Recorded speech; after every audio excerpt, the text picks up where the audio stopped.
আসসালামু আলাইকুম প্রিয় শিক্ষার্থীরা, চলে আসলাম আবারও নতুন একটি পর্ব নিয়ে। এই পর্বটিতে আমরা আলোচনা করব শুভা গল্প থেকে আসা একটি সৃজনশীল প্রশ্ন, যেটি রাজশাহী বোর্ড 2024 সালে এসেছে। তো আমরা এখন এটা নিয়ে কথা বলবো। তো রাজশাহী বোর্ডের 2024 সালে আসা প্রশ্নটি আমরা এখন একটু সলভ করি। প্রথমে আমরা ক খ নিয়ে আলোচনা করব। ক খতে কি আছে দেখি। বাবা মার কোন আয়োজন দেখি সুভার হৃদয় অশ্রু বাষ্পে ভরে উঠেছিল? বাবা মার কোন আয়োজন দেখে শুভার হৃদয় অশ্রুবাষ্পে একেবারে ভরে গেছে? খ নাম্বার প্রশ্ন, তুমি আমাকে যাইতে দিও না মা, শুভার এই অভিব্যক্তি বুঝিয়ে লেখো।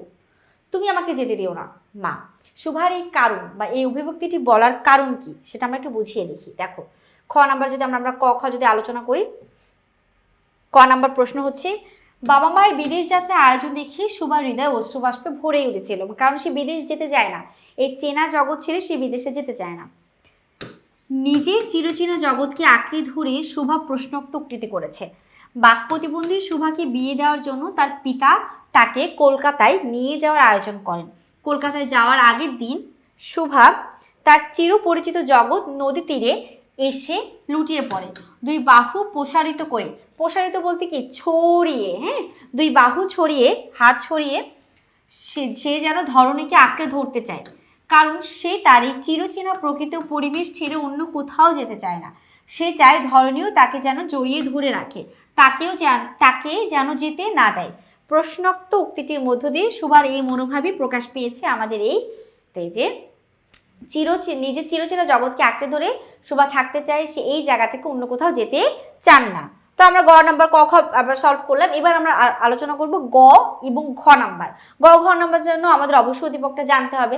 দেখো, এখানে গ নাম্বার বলেছে, কাব্যের বাবা মার সঙ্গে শুভা গল্পের বাবা মার বই সাদৃশ্য দেখাও। বই সাদৃশ্য হচ্ছে অমিল কোথায় সেটা জানতে বলেছে। ওকে, বুঝলাম। ঘ নাম্বার কি বলেছে, উপযুক্ত পরিবেশ ও পরিচর্যা পেলে কাব্যের মতো শুভা সমাজের একজন হয়ে উঠতে পারতো। যুক্তি দাও। এক্স্যাক্টলি। এখন কাব্যের বাবা মার সঙ্গে বৈসাদৃশ্য মানে অমিল কোথায় সেটা জানতে চেয়েছি।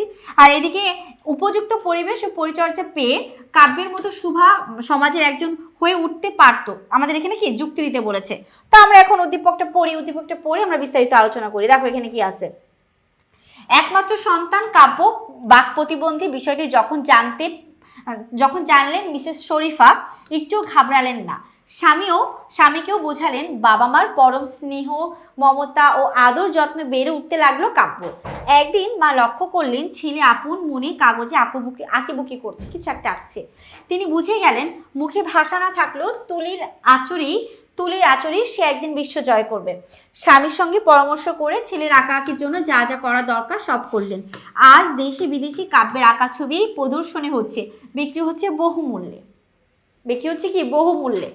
এবার আসি আমরা, দেখো,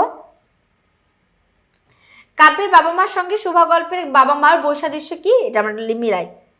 খুব ইজি প্রশ্ন। কাব্যের বাবা মার সঙ্গে শুভা গল্পের বাবা মার বৈসাদৃশ্য রয়েছে প্রতিবন্ধী সন্তানের প্রতি দৃষ্টিভঙ্গিতে এবং যথাযথ পদক্ষেপ গ্রহণে। শুভা গল্পের শুভা বাবা মায়ের নীরব হৃদয় ভারের মতো বিরাজ করত। পিতামাতার মনে সে বেদনার মতো সর্বদা জাগরূক ছিল।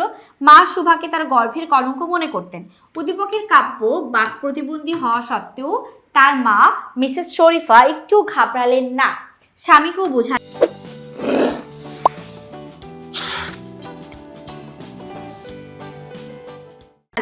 বাবা মায়ের পরম স্নেহে কি করেছে, বাবা মার পরম স্নেহে মমতা আদর যত্নে বেড়ে উঠতে লাগলো কাব্য। অন্যদিকে শুভা গল্পে বাবা তাকে কিছুটা ভালোবাসলো। মা শুভাকে নিজের ত্রুটি হিসেবে দেখলেন। তাকে নিজের গর্ভের কলঙ্ক বিবেচনা করে তার প্রতি খুবই বিরক্ত হন। বয়স বাড়তে শুরু করলে বাবা মা তাকে বোঝা হিসেবে মনে করেন। লোকের নিন্দা থেকে বাঁচার জন্য পিতা শুভাকে নিয়ে কলকাতায় চলে যাওয়ার প্রস্তুতি নেন। এভাবে কাব্যের বাবা মার সঙ্গে শুভা গল্পের একটা অমিল বা বৈসাদৃশ্য আমরা লক্ষ্য করতে পেরেছি, তাই না? এবার দেখো আমাদের লাস্টের দিকে কি আছে।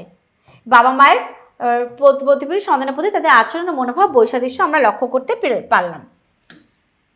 ঘ নম্বর প্রশ্নে আমাদেরকে যেটা বলেছে, ঘ নম্বর বলেছে যে উদ্দীপকের কাব্য যেভাবে পারিপার্শ্বিক অবস্থা এবং সহযোগিতা পেয়েছে সেভাবে যদি শুভাও পেত তাহলে হয়তোবা শুভার বিকাশটা আরো অন্যদিকে বা একটু অন্যদিকে যেতে পারত।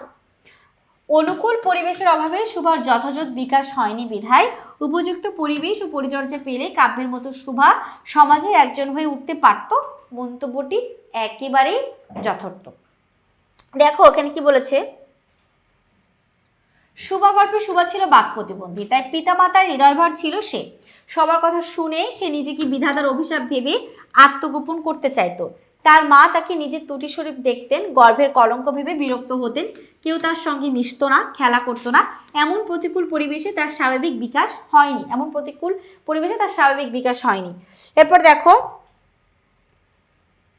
উদ্দীপকের কাব্যে একজন বাক প্রতিবন্ধী হওয়া সত্ত্বেও বাবা মায়ের কাছ থেকে পরম স্নেহ, মমতা ও আদর যত্ন পেয়ে স্বাভাবিকভাবেই বেড়ে উঠেছে সে। কাগজে তার আঁকিবুকি দেখে মা তাকে নিয়ে আশান্বিত হন। তিনি বুঝে যান মুখী ভাষা না থাকলেও তুলির আঁচড়ে সে একদিন বিশ্বকে জয় করবে। স্বামীর সঙ্গে পরামর্শ করে ছেলের আঁকাআঁকির জন্য যা যা করা দরকার সব করলেন তিনি। ফলে সে তার প্রতিভা সবাইকে দেখিয়ে দেয়, দেশি বিদেশি প্রদর্শনী হয়, তার ছবি বহুমূল্যে বিক্রি হয়। এরপরে কি হয়, শুভা গল্পে শুভা একজন বাক প্রতিবন্ধী, তবে সে তার চারপাশের সবকিছু উপলব্ধি করতে পারে। বাক প্রতিবন্ধী শুভা মা, পাড়া প্রতিবেশী, আত্মীয় স্বজন কারো কাছ থেকে কোনো ধরনের মানসিক সহায়তা বা সহানুভূতি সে পায়নি। আমরা এটা সবসময় দেখে আসছি। অথচ সে প্রকৃতির সঙ্গে একেবারে মিশতে পেরেছে। প্রকৃতি যেন শুভার ভাষার অভাব পূরণ করে দিয়েছে। প্রতাপের কথায় সে কষ্ট পেয়েছে, বাবা তাকে নিয়ে কলকাতায় যাওয়ার পরিকল্পনা করেছে, আবার একদিকে চলেও গিয়েছে। এই সকল কিছু সে চোখের জলে ভাসিয়ে প্রকৃতির কাছে বা তার আপন চিরচেনা যে বন্ধুগুলা ছিল তাদের কাছে সে প্রকাশ করতে চেয়েছে। গোয়ালের গাভী দুটোকে সে নিজের বেদনা সঙ্গী করেছে। পরিবার সমাজ থেকে সে শুধু কষ্টই পেয়েছে, কোনো অনুপ্রেরণা পায়নি কখনো। পরিবার ও সমাজ থেকে উপযুক্ত পরিবেশ ও পরিচর্যা পেলে কাব্যের মতো শুভা সমাজের একজন হয়ে উঠতে পারত, কেননা সব বোধ অনুভূতি তার পরিপূর্ণ ছিল। এই দিক থেকে মন্তব্যটি একেবারে যথার্থ। তা আমরা একদিকে শেষ করতে পারি এটা বলে যে উদ্দীপকের যে কাব্য ছিল সে তার বাবা মার কাছ থেকে যথাযুক্ত সহযোগিতা পেয়েছে। বাবা মা তাকে কখনো বোঝা মনে করেনি। কাব্যের যেটুকু সহযোগিতার প্রয়োজন ছিল বা যা সে পারত বা সৃষ্টিকর্তা থেকে যা সে পেয়েছে সেগুলোকে সে সুন্দর করে প্রতিভা দেখিয়েছে, যেটা বাবা মাও তাকে সহযোগিতা করেছে। শুভার মধ্যেও নিজস্ব কোনো কিছু ছিল, কিন্তু সে তার পরিবেশ এবং পরিবার থেকে সেই জিনিসগুলা যথোপযুক্ত পায়নি। তো আমরা বলতে পারি যে শুভা যদি উপযুক্ত পরিবেশ পেত তাহলে তারও অনুভূতি শক্তি একেবারে পরিপূর্ণ হতো। মন্তব্যটি যথার্থ। তো আমরা এইভাবেই শেষ করলাম শুভা গল্প থেকে রাজশাহী বোর্ডে আসা 2024 সালের একটি প্রশ্ন। তো সকলে ভালো থেকো। আল্লাহ হাফিজ। আসসালামু আলাইকুম।